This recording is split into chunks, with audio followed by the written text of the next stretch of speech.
नमस्कार। विविध महत्त्वपूर्ण वस्तुगत प्रश्नोत्तरमा तपाईँहरूलाई स्वागत छ। लागौँ आजका प्रश्नोत्तरतर्फ।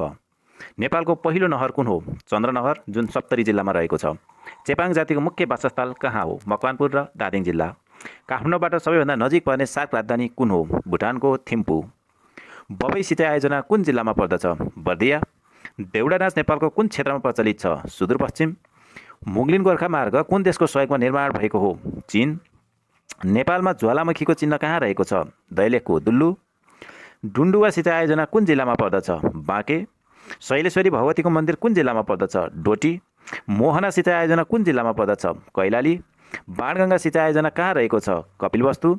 नेपालका कति सम्पदाहरू विश्व सम्पदा सूचीमा परेका छन्? 10 वटा। त्रिभुवन अन्तर्राष्ट्रिय विमानस्थललाई पहिले के नामले चिनिन्थ्यो? गौचरण। नेपालको चेरापुन्जी भनेर कुन ठाउँलाई चिनिन्छ? कास्कीको लुम्ले। कोलम्बसले अमेरिका पत्ता लगाउँदा प्रयोग गरेको जहाजको नाम के थियो? Saint Maria. माछा पालनलाई पिसिकल्चर भनिन्छ भने मौरी पालनलाई के भनिन्छ? एपिकल्चर। कति पाउन्डको 1 केजी हुन्छ? 2.2 पाउन्ड। नेपालको पहिलो गैर सरकारी संस्था कुन हो? कामधेनु चरखा प्रचार महागुठी। आधुनिक प्रकृतिको विश्वको पहिलो संस्थान कुन हो? Port of London Authority. Shankhadhar साक्खोलाई कहिले राष्ट्रिय विभूति घोषणा गरियो? विक्रम सम्वत 2056 साल मङ्सिर 2 गते। रघुवंश नामक कृतिका लेखक को हुन्? कालिदास। नेपालमा सबैभन्दा पहिले स्थापना भएको राजनैतिक दल कुन हो? नेपाल प्रजा परिषद। चुरे पहाडको सबैभन्दा अग्लो टाकुरा कुन हो? गारवा कैलाली, जुन 1872 मिटर अग्लो रहेको छ। प्रसिद्ध पर्यटकीय स्थल तामन कुन जिल्लामा पर्दछ? मकवानपुर। पृथ्वी कुन तारापुञ्जमा पर्दछ? आकाशगङ्गा।